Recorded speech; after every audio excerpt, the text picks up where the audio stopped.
দিনটাও দেখতে হলো। এরকম কোনো দিন আসবে আপনি কখনো ভেবেছিলেন?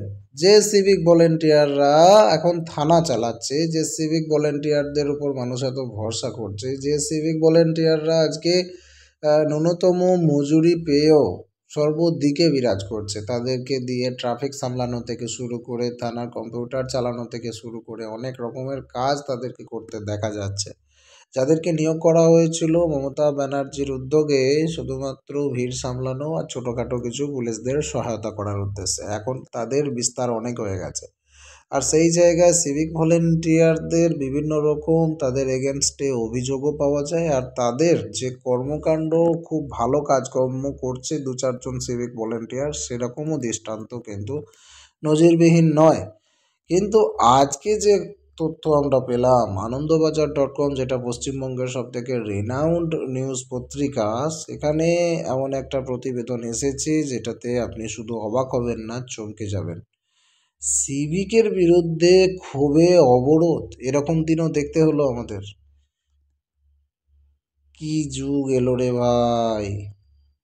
সিভিকের বিরুদ্ধে ক্ষোভে অবরোধ, ব্যাপারটা কি ঘটেছে একবার দেখুন মন দিয়ে। দেখুন, 24 মার্চ 2025 8টা 15 কিন্তু এই প্রতিবেদনটা প্রকাশিত হয়েছে আনন্দবাজার পত্রিকায়। যারা পেপার কিনেছেন তারা হয়তো বা দেখেছেন, আর যারা না দেখেছেন তারা দেখে নিন।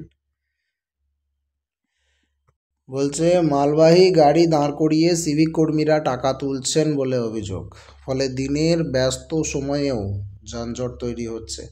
এমনই দাবি তুলে ঘণ্টা খানেক রাস্তা অবরোধ করেছেন বাসিন্দারা। রবিবার সকালে বোলপুর শ্রীনিকেতনের রাস্তার পাঁচমাথার মোড়ের কাছে ওই অবরোধে যানজট শুরু হয়ে যায়। পরে পুলিশের আশ্বাসে অবরোধ উঠে যায়। রবিবার বিকেল পর্যন্ত অবশ্য কোনো অভিযোগ দায়ের হয়নি, তবে বিষয়টা খতিয়ে দেখার আশ্বাস দেন পুলিশ সুপার আমনদীপ। এসপি পর্যন্ত এখানে ইনভলভ হয়েছে। বুঝতে পারছেন ব্যাপারটা কত দূর গড়িয়েছে। বোলপুর শহরে ঢুকতে গেলে শ্রীনিকেতন মোড়কে পেরোতে হয়। ওই মোড়ের একদিকের রাস্তা চলে গেছে পূর্ব বর্ধমান এবং অন্য দিকের রাস্তা গেছে ইলামবাজার, সিউড়ি, বোলপুর এবং সুরলগ্রামের দিকে। অভিযোগ, গত কয়েক মাস ধরে ওই মোড়ের একাংশে ব্যারিকেড দিয়ে যান নিয়ন্ত্রণের নাম করে বড় গাড়ি, ট্রাক্টর আর ডাম্পার থেকে সিভিক কর্মীরা নিয়মিত টাকা তুলছিলেন।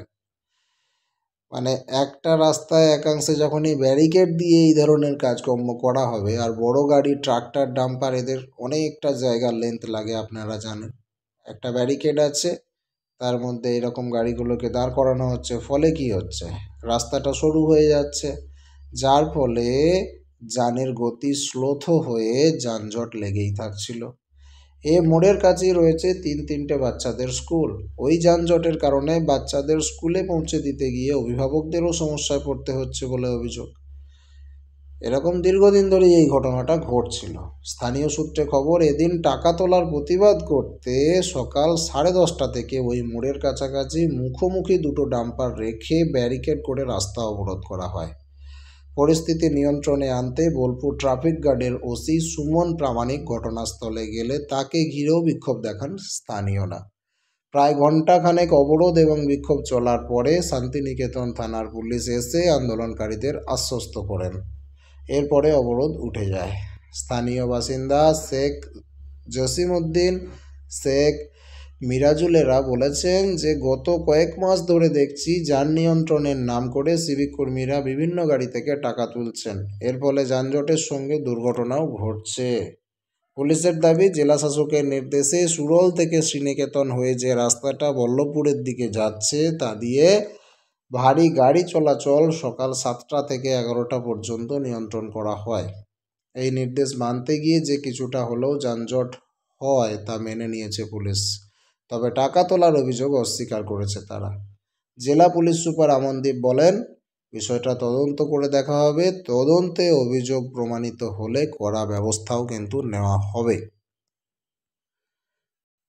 যাক, এই যে একটা অভিযোগ আছে, এই অভিযোগের তো তদন্ত হবে, অভিযোগ সত্য প্রমাণিত হলে কড়া ব্যবস্থাও হবে, সেটা গেল একটা বিষয়। তবে হ্যাঁ, সিভিক ভলেন্টিয়ার সংক্রান্ত আরও একটা ভালো আপডেট রয়েছে, সেটা আপনাদেরকে জানিয়ে দিই। আর সেটাও হচ্ছে সিভিক ভলেন্টিয়ারদের প্রশিক্ষণ, যেটা ইতিমধ্যেই শুরু হয়ে যেতে চলেছে খুব শীঘ্রই।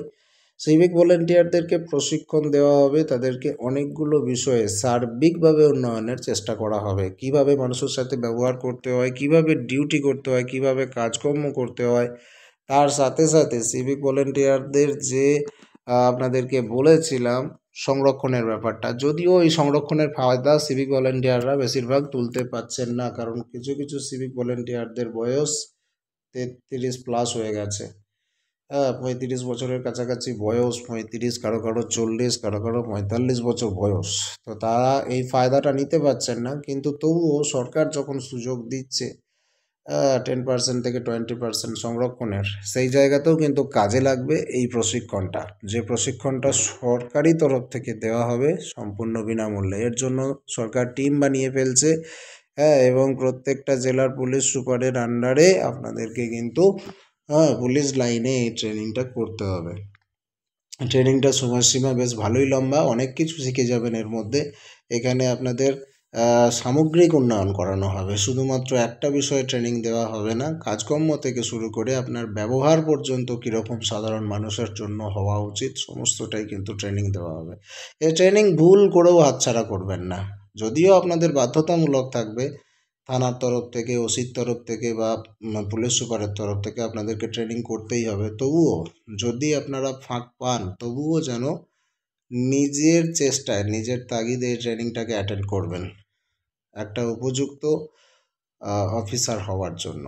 যদিও আপনি সিভিক ভলেন্টিয়ার থেকে সিভিকই থাকবেন, যদি আপনি প্রমোশন পান বা নিজের যোগ্যতা দেখাতে পারেন, তাহলে হয়তো বা আপনি হোমগার্ড হলেন বা কনস্টেবল হলেন। কিন্তু না হলেও আপনার সিভিক হিসেবে আপনারও উন্নয়ন দরকার আছে, আপনার প্রপার ট্রেনিংয়ের দরকার আছে, যাতে করে আমার মনে হয় এই 1.5 লক্ষ সিভিক ভলেন্টিয়ার যদি প্রপার ট্রেনিং পেয়ে যায়, তাহলে অন্তত এই যে ভুরি ভুরি অভিযোগগুলো আসছে এইগুলো একটু কম হবে। এ ব্যাপারে আপনার কি মতামত অবশ্যই কমেন্ট সেকশনে জানাবেন। পরবর্তী আপডেট পেতে নজর রাখবেন স্মার্ট দুনিয়ায়।